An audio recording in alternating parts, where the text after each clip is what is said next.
L'être humain a parfois une étrange manière de justifier les changements qui s'opèrent dans sa vie, que ce soit dans son corps ou dans son esprit. Et ce changement extérieur est souvent une façon d'attirer notre attention sur quelque chose de plus profond, que nous vivons à l'intérieur. Mais au tréfonds de notre âme se trouvent souvent d'innombrables souffrances que l'on n'ose pas nommer. Goms expérimente de retour pour un nouvel épisode. Dans cette vidéo, nous allons revisiter et débunker un classique du développement personnel, les 5 blessures qui empêchent d'être soi-même. Alors autant si vous adhérez aux propos de ce best-seller, vous allez avoir droit à une séance de révision gratuite, et si vous découvrez tout juste cette thématique, ou que vous êtes contre, certains propos que vous allez entendre à propos de cette œuvre pourront facilement, très facilement, passer pour de la culpabilisation ou du shaming sur l'apparence physique. Mais rassurez-vous, si vous vous reconnaissez dans certains comportements et traits de caractère que je vais vous décrire plus tard, vous ne serez pas le seul puisque cette thématique nous concernerait apparemment tous à un niveau universel. Je rappelle aussi pour les nouveaux spectateurs que je ne suis ni médecin, ni toubib, ni psychologue et qu'aucune des idées qui vont être énoncées ne doivent se substituer à une thérapie suivie par un corps professionnel. Voyez-moi plutôt comme un narrateur qui raconte des histoires captivantes, concepts, méthodes et des histoires de personnages liés au développement personnel. Et seulement si tant est que la méthode s'avère viable pour vous, vous montrer les différentes pistes qui existent et qui sont proposées par les auteurs en question. N'oubliez pas non plus de rester jusqu'au bout de la vidéo pour la scène post-générique, qui est le trailer de la prochaine vidéo, dont le thème est à deviner en commentaire. Ceci étant dit, accrochez-vous, car l'épisode 12 de Goms Expérimente que vous attendiez tous, c'est maintenant. Bienvenue sur Goms Expérimente, la chaîne qui vous fait voyager à travers les âges, les pays et les époques par le développement de soi. Et sans plus attendre, let's Goms! All the people that are in our intimate life, friends, neighbors that we have for many years, children, we're all part of a big soul family. This is my passion. This is what I'm known for. Well, I have to admit that I discovered that I had very much intuition. The teaching has healed thousands and thousands of people of cancer and all kinds of very, very important diseases and mental diseases also. I know the power of love, the power of acceptance. Nous sommes le 14 février 1941 dans la région du Québec, au Canada. Dans cette région francophone du nord de l'Amérique, naître une femme au caractère trempé dont les ambitions, écrits et les observations vont révolutionner le monde du développement personnel.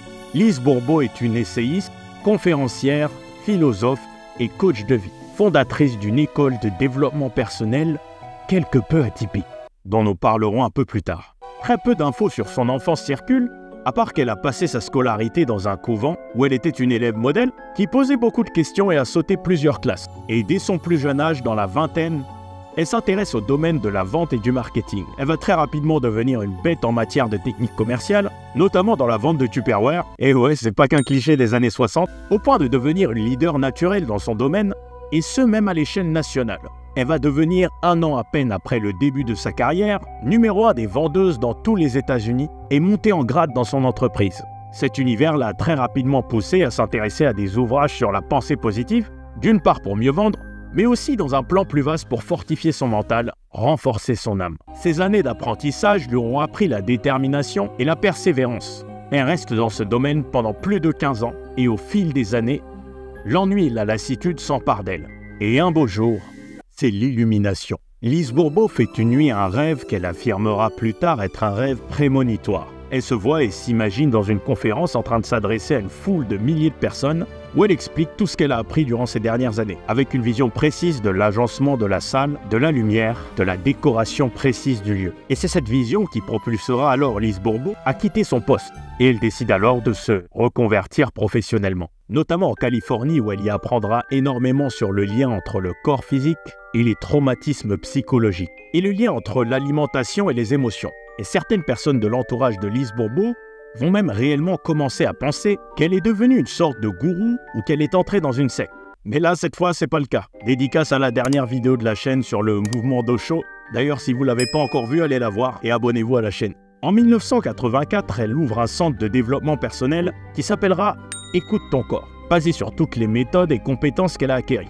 L'objectif d'Écoute ton corps sera d'aider les gens à prendre conscience d'eux-mêmes et à se connaître à travers leur alimentation, mais aussi leur malaise et maladies. 3 ans plus tard, en 1987, elle crée sa propre maison d'édition qui s'appellera aussi Écoute ton corps. Son premier livre sort la même année et le nom de cet ouvrage est Écoute ton corps. Et c'est vraiment pas foulé. À la suite de cet événement et pour gagner en visibilité, Lise Bourbeau organise une conférence gratuite à Montréal où une copie gratuite du livre est distribuée à chacun des participants. Au moment où elle entre dans la pièce, elle y aurait reconnu la salle de conférence qu'elle avait vue dans son rêve. Et cette prophétie autoréalisatrice constituera et marquera un tournant dans la vie de la jeune trentenaire Lise Bourbeau. 7 ans plus tard, elle sort la suite du premier best-seller qui s'appelle « Écoute ton corps », encore, pour finalement sortir en 2000, quelques années après avoir suivi un stage d'initiation aux États-Unis, l'ouvrage qui va être l'objet de la review du jour, Les 5 blessures qui empêchent d'être soi-même. Au pic de sa carrière, Lise Bourbeau aura sorti plus de 27 ouvrages vendus au cumulé, à plus de 7 millions d'exemplaires, et elle aura répertorié plus de 250 maladies et leurs raisons psychologiques inconscientes. Mais en quoi consistent au juste les blessures de l'âme? Quand et comment se manifestent-elles dans notre vie et pourquoi? Est-ce un concept complètement ésotérique ou simplement une grille de lecture? Certes farfelu au premier abord, mais qui révèle des vérités gênantes sur soi-même, ou simplement une supercherie à l'ordre mondial? Plongeons-nous sans plus attendre dans la book review des 5 blessures de l'âme.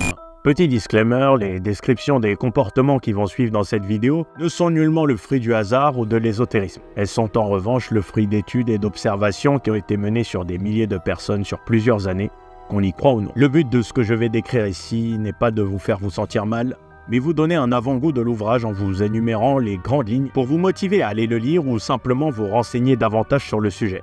Lorsqu'un enfant vient au monde sur cette terre, il est lui-même à 100% et authentique dans ses faits et gestes. Il comprend inconsciemment que le but même de son existence est de vivre l'expérience de la vie, tout en demeurant pleinement qui il est. Et pourtant, rien ne se passe comme prévu. De cette joie suprême d'être lui-même, l'enfant est très vite soumis à l'interdiction d'être qui il est censé être, ce qui le pousse à la révolte et finalement à une terrible résignation, celle de porter des masques et de devenir ce quelqu'un d'autre, la personne que ses parents et son entourage veulent qu'il soit. Certaines personnes resteront malheureusement toute leur vie entre cette phase de rébellion et de résignation. Et c'est de ces 2 étapes de vie traumatisantes que nous serons amenés à créer des masques sociaux, au nombre de 5, pour nous protéger de la souffrance que nous a provoqué l'affront d'avoir été interdit un jour d'être nous-mêmes. Ces 5 composantes seraient partie constituante de notre ego, liées à l'un de nos 2 parents. Ces masques correspondent à 5 grandes blessures de base vécues par les êtres humains tout au long de leur existence, et ce jusqu'à leur mort. Les blessures de l'âme nous concernent toutes universellement, et leur ordre d'apparition dans notre vie est le même pour tous, ainsi que toutes leurs caractéristiques. Une blessure se reconnaîtrait dans notre apparence physique, les mots que nous utilisons au quotidien, et c'est lorsqu'elle se manifeste dans notre vie que notre ego créerait un masque pour nous protéger et nous empêcher de revivre encore une fois cette même blessure. Fuir cette souffrance serait une cause perdue d'avance, mais notre ego nous ferait croire le contraire.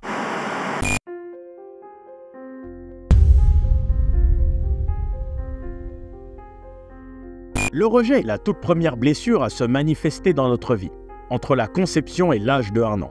Et elle est à l'origine de toutes celles qui vont suivre. Elle nous fait développer un masque social que l'on appelle le fuyant. Le profil fuyant est détaché du matériel et perfectionniste. L'importance du masque social que l'on porte est conséquence du degré de gravité de la blessure. Ainsi, plus la blessure est grande, plus le masque est porté souvent par un individu.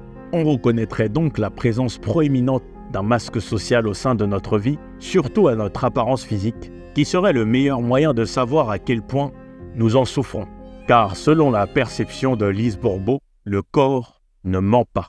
Voici donc à quoi ressemble la manifestation standard du masque du fuyant sur le corps d'un homme et d'une femme. Le masque social constituerait alors un pansement psychologique, mais le pansement n'étant pas la blessure, chaque blessure s'accompagne aussi d'une peur primaire. Ici, en l'occurrence pour le fuyant, la peur principale est la panique. En effet, à la seconde où la personne qui subit la blessure de rejet pense qu'elle va perdre ses moyens dans une situation sociale, elle s'enfuit ou s'en éloigne pour se cacher et reprendre ses esprits. D'où le nom de masque du fuyant. Plus il va chercher à fuir une situation, plus le fuyant en attirera d'autres similaires jusqu'à ce qu'il accepte de faire face à la situation. Ce principe de base est valable pour toutes les blessures de l'âme. La blessure du rejet aurait apparemment été transmise et réveillée par le parent du même sexe que l'individu, l'amenant à produire ultérieurement d'autres situations de rejet avec des personnes extérieures à sa famille, du même sexe également. Par exemple, si vous êtes un homme, c'est votre père ou la figure qui vous a servi de père qui a activé votre blessure de rejet. Et si vous êtes une femme, c'est votre mère. Le fiant, dans son comportement, chercherait à se faire le plus discret possible, à ne pas prendre trop de place. Il se trouve nul, peu intéressant et peine à se mettre en avant. Il craint souvent d'ennuyer son entourage et d'être incompris. On le ressent aussi dans son vocabulaire lorsqu'il emploie souvent des mots tels que rien, nul et inexistant. Son corps illustrant aussi son désir de se faire petit est souvent maigre et sujet à de l'anorexie, donnant l'impression que certaines parties sont moins développées que d'autres, voire même manquantes, ou sont celles d'un enfant. Il se nourrit peu et seulement par petites portions, et ses moyens de fuite passent souvent par le sucre, l'alcool ou la drogue. Vous verrez d'ailleurs plus tard que toutes les blessures ont une alimentation bien spécifique et propre à elles, et que vous pouvez cumuler les caractéristiques de plusieurs d'entre elles, cumuler les tares. Et en parlant de tares, la blessure de rejet a aussi ses maladies spécifiques. On trouvera parmi elles notamment des problèmes de peau, des boulimies, allergies et asthme, des problèmes digestifs, du diabète et de la dépression. Et évidemment, puisque celui qui souffre de la blessure du rejet est un fuyant, de l'agoraphobie.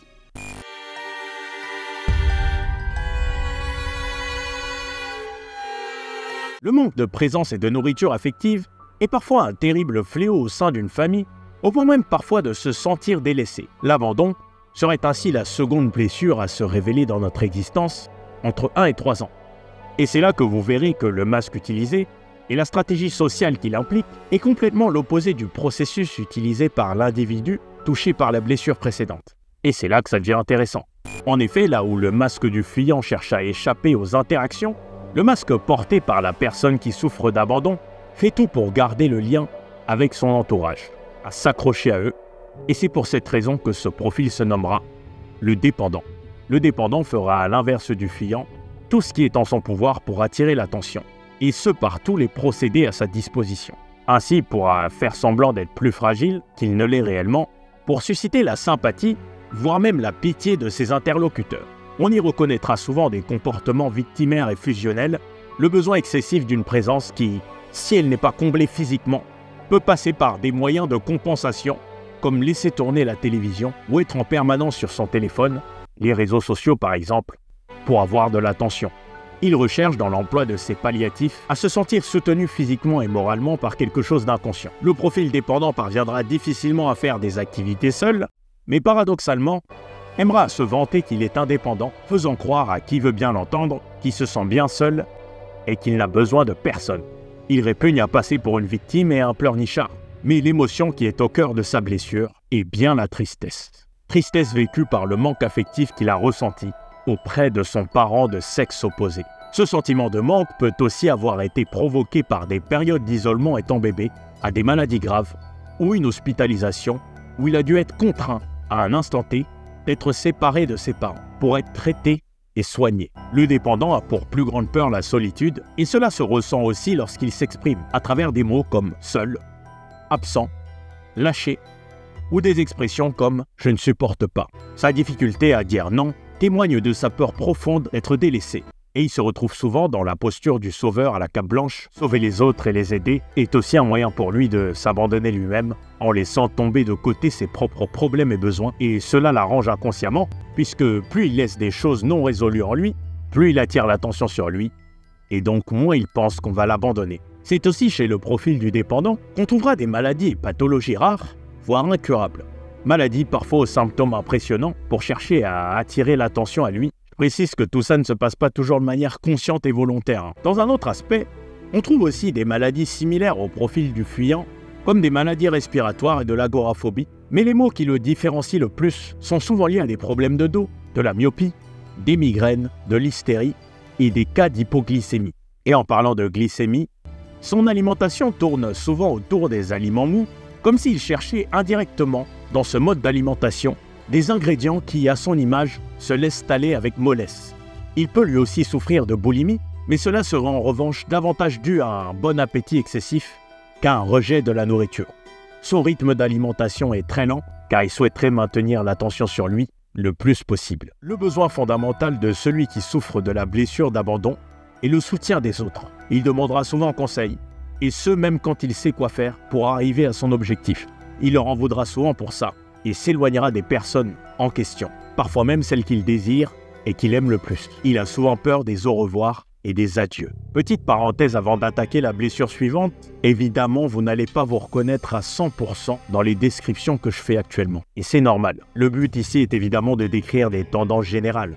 Je précise aussi que ces 2 premières blessures sont liées à l'être, c'est-à-dire qui nous sommes, contrairement aux suivantes qui seront liées au faire, c'est-à-dire les actions, ou à l'avoir, les possessions matérielles et les objets de convoitise. Si vous avez un doute quant au fait de savoir si oui ou non vous êtes concerné par une blessure et à quel degré, observez simplement votre corps par rapport aux images qui vont apparaître à l'écran. Observez votre corps et vous saurez que plus il correspond à l'image de base, plus la blessure serait présente chez vous. Vous pouvez aussi avoir des caractéristiques de plusieurs blessures combinées en même temps. Mais méfiez-vous, car une blessure peut en cacher une autre.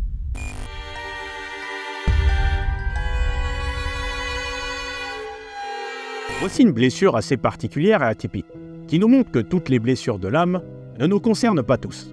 Des sentiments liés à l'humiliation peuvent certes avoir lieu de temps en temps chez chacun d'entre nous, mais le masque spécifique lié à la blessure de l'humiliation est quelque peu extrême. En effet, le qualificatif employé pour décrire le masque social correspondant à cette blessure est le masochiste. C'est le profil le plus enclin aux excès de tous, et de manière assez surprenante, il n'est lié qu'à la mère, quel que soit votre sexe. On parle ici de relations toxiques, car le profil masochiste serait souvent relié et en proie à des cas d'emprise parentale, et il souffre souvent d'un sentiment d'humiliation subi par le contrôle excessif qu'exerce sa mère sur lui.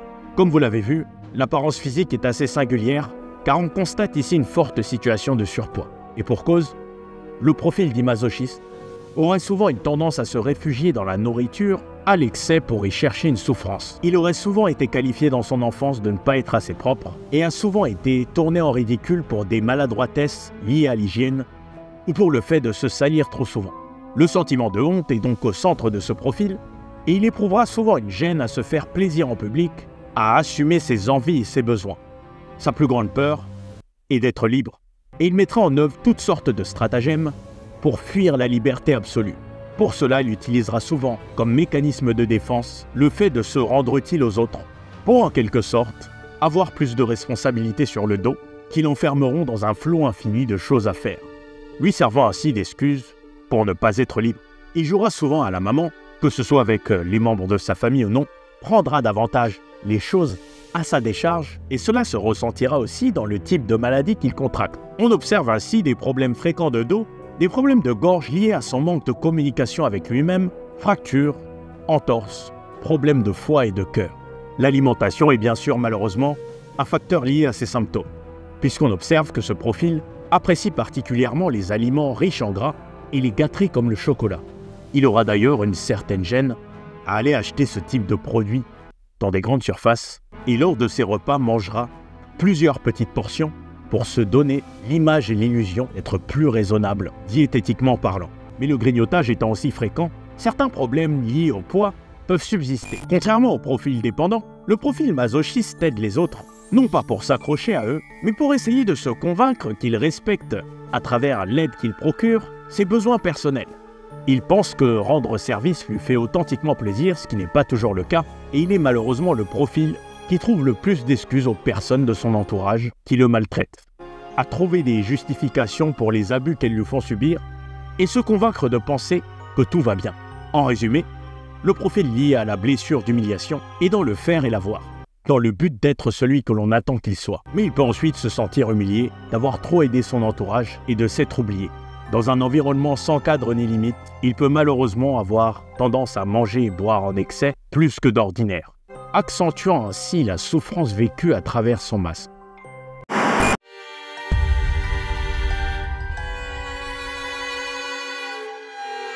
Certaines blessures servent à en cacher d'autres, et les masques sociaux que nous portons sont parfois plus complexes que ce que nous croyons.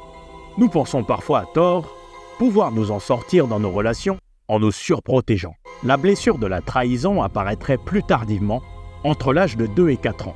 âge à partir duquel nous commençons à dissocier notre identité de celle de nos parents et que nous cherchons à maîtriser notre environnement.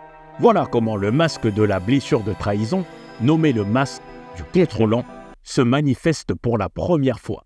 La blessure de la trahison est née de la souffrance de la blessure de l'abandon. Elle concerne donc aussi le parent du sexe opposé. L'objectif du masque du contrôlant est, contrairement au profil du dépendant, d'afficher sa force à tout prix. Ce masque a été créé pour protéger et dissimuler la blessure d'abandon. Il tient à faire croire à tout prix à son entourage qu'il est responsable, fiable et qu'il ne ment jamais, qu'il tient toujours parole et que personne ne lui fait peur. C'est un individu qui, à force de s'être senti abandonné, a forgé une carapace supérieure, une forme d'alter ego fort pour pouvoir combattre le monde et s'y frayer une place. Il est prêt à tout pour arriver à ses fins, quitte à mentir, séduire, intimider et changer les règles du jeu en sa faveur. Son émotion dominante est la colère, et ce surtout vis-à-vis du sexe opposé, qui le renvoie aux parents face auxquels il s'est senti abandonné. Le contrôlant cherche à avoir l'ascendant dans toutes ses interactions, et le vocabulaire qu'il utilise au quotidien va en ce sens précis.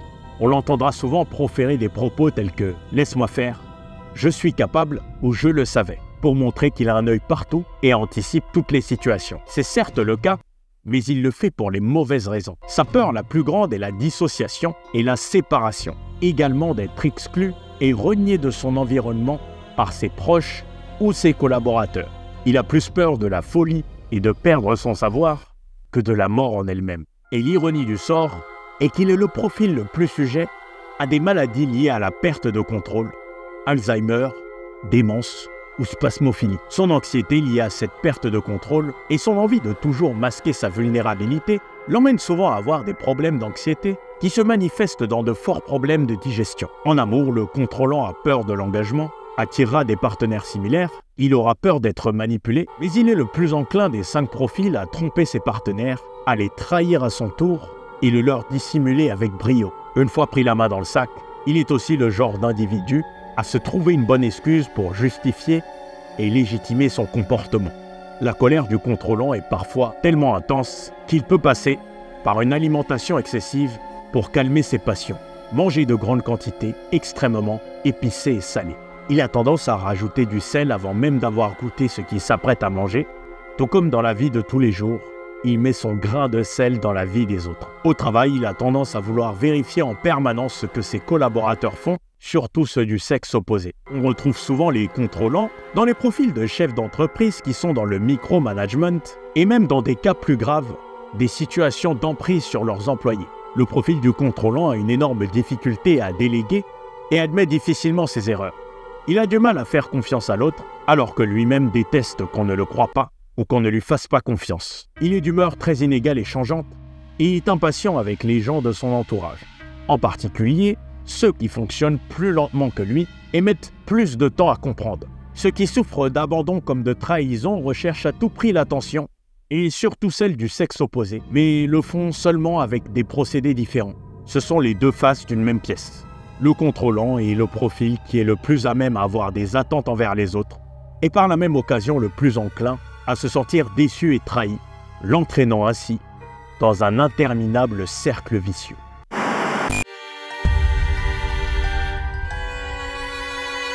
Ce qui nous emmène à la toute dernière et 5e blessure de l'âme. Entre l'âge de 4 et 6 ans, se développe le complexe d'Oedipe et l'enfant peut souvent entrer en compétition avec son parent du même sexe. Mais dealer avec la blessure seule du rejet est parfois trop difficile à porter avec toutes les vulnérabilités qu'elle entraîne. Il faut alors se créer un dernier masque pour paraître plus fort et dissimuler l'affront de la blessure subie. La blessure d'injustice, tout comme celle de la trahison, est basée sur le faire. Et le masque qui lui correspond est le masque du rigide, conçu pour protéger et dissimuler la blessure de rejet. Sans cesse dans l'action et le surmenage, le profil rigide cherche à tout prix à être parfait et sans faille dans tout ce qu'il entreprend. Il se tient droit et avec fierté face à l'adversité. Pour lui, rien n'est impossible, et cela se ressent toujours lorsque l'on s'adresse à lui. En effet, le rigide est plus que la moyenne, un amateur de répliques fortes telles que « pas de problème, pas de souci », accompagné de termes tranchés comme « toujours »,« jamais ». Il veut absolument se montrer le plus chaleureux possible et prouver que tout va bien dans sa vie. Commencera souvent ses prises de parole par le mot « bon » et les ponctuera par des interrogations qui visent à s'assurer qu'il s'est bien fait comprendre par son auditoire. D'accord, ok, sur un ton interrogatif.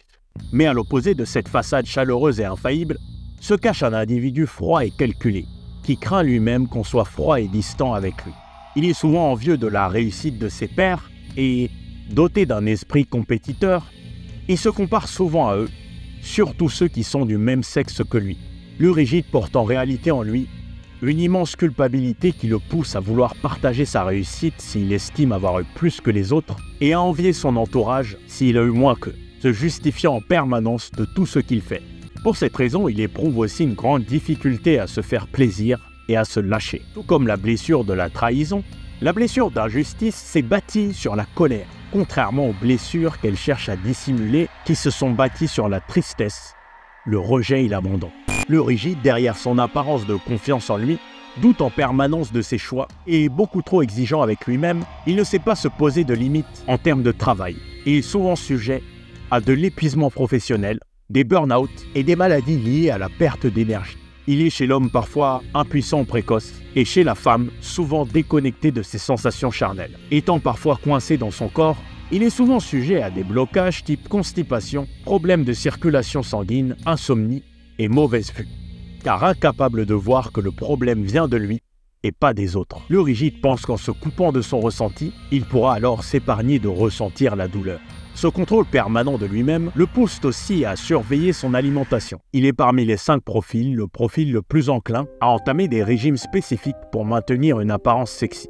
Mais seulement à l'extérieur, puisqu'à l'intérieur, il ne sent quasiment rien. L'individu qui porte le masque du rigide a aussi énormément de mal à montrer son affection et admettre qu'il a des problèmes dans sa vie. C'est un optimiste de façade, bourreau de travail et bourron envers lui-même, soumis à une nervosité presque chronique. Il est sur le qui-vive en permanence. Vous l'aurez donc compris, tout ce qui est dit, fait, décidé, pensé, ressenti ou non a des conséquences directes sur notre environnement. Pour s'accomplir pleinement, il est important de prendre conscience que rien ni personne ne peut nous faire nous sentir mal ou coupables si ce n'est nous-mêmes. Nous ne devons pas nous en vouloir pour autant d'avoir porté des masques, car bien qu'ils ont été un fardeau à notre construction identitaire, ce sont bien eux qui nous ont aussi permis de survivre et de subsister. Tant qu'une personne ne croit pas réellement en sa force véritable, qui se trouve au-delà des masques, il sera compliqué pour elle de se faire passer en premier. Mais dans chacune de nos prises de décision, nous saurons un jour emmener à sauter le pas, celui d'enfin devenir qui nous sommes destinés à être, mais que nous avions perdu. Voici donc finalement les 5 clés de la guérison des 5 blessures de l'âme de Lise Bourbeau, les 5 étapes pour intégrer les masques que nous avons portés et enfin se retrouver soi-même. Reconnaître et accepter. Accepter d'avoir porté des masques ou que l'on en portera à l'avenir ne revient pas à être en accord avec le fait d'avoir des blessures, mais simplement pouvoir observer calmement ces comportements et poser des mots dessus. Le fait de verbaliser la présence d'un masque dans une de nos tranches de vie, permettant de ne plus nourrir notre ego et de le voir s'amoindrir pour enfin nous laisser la place de qui nous sommes supposés être. Mettre fin à l'auto-sabotage. Lorsque l'on est embarqué dans une spirale négative, on passe parfois une partie de notre temps à se saboter en se punissant par culpabilité d'avoir plus ou moins que les autres. Cette punition de soi peut s'exercer même parfois inconsciemment, à travers des accidents que l'on provoquera nous-mêmes, des séparations amicales ou amoureuses, ou la perte de biens matériels que l'on estime secrètement ne pas mériter. Le souci est que plus nous nous sentons coupables sans raison, plus nous nous punissons, et plus nous attirons à nous des situations qui nous emmèneront à reproduire ces comportements. Cela revient alors à s'accuser d'un mal inexistant, et nous devenons alors notre pire ennemi. Apprenons alors à identifier ces comportements pour les mettre en lumière, comprendre leurs causes, et neutraliser leur action néfaste sur notre inconscient. Inverser le processus. Le chemin du retour à soi est parfois certes semé d'embûches, mais pourtant simple à comprendre. Il s'agit simplement d'inverser le processus qui a créé les 5 blessures de notre naissance, en commençant par prendre conscience de tous les masques que nous avons portés, éprouver et vivre la révolte, en nous rappelant que nous n'étions pas nous-mêmes en portant ces masques. Se donner le droit de redevenir celui que nous étions avant, le moment où l'on estime que nos figures parentales nous en ont empêchés, avoir de la compassion pour leurs propres souffrances en se rappelant qu'ils ont pour la plupart des blessures similaires aux nôtres, pour pouvoir enfin lâcher prise sur notre passé et enfin redevenir soi. Prendre la responsabilité de qui on est, en faisant comprendre à notre ego que quoi qu'il arrive, nous assumerons les conséquences de nos actes et ce, même en nous passant de son intervention. Nous redonnons ainsi le droit d'être humain, même si cela implique parfois de refaire les mêmes erreurs. En s'autorisant soi-même à abandonner, rejeter, humilier, trahir et être injuste, nous faisons paradoxalement taire les masques qui voudront se manifester pour nous protéger à tout prix. Nous faisons comprendre ainsi à notre être blessé que quelles que soient les conséquences de nos actes, nous sommes aujourd'hui adultes et assez forts. De nombreuses qualités se cachent derrière les aspects en apparence négatifs des masques que nous avons portés. Et prendre conscience de leur existence nous permettra de libérer tout le potentiel positif qui se cachait derrière nos insécurités inavouables. Nous atteignons alors l'autonomie affective, tout en sachant demander de l'aide quand c'est sain et nécessaire, et nous accédons enfin au pardon de soi. La vie est une suite continuelle de processus qui nous emmènent vers l'évidence de notre raison d'être. Nous voulons tous être aimés, à défaut être admirés, à défaut être redoutés, à défaut être haïs et méprisés. Nous voulons tous éveiller une émotion chez l'autre, quelle qu'elle soit. L'âme frissonne devant le vide et recherche le contact à n'importe quel prix, mais l'amour véritable est l'expérience d'être soi-même.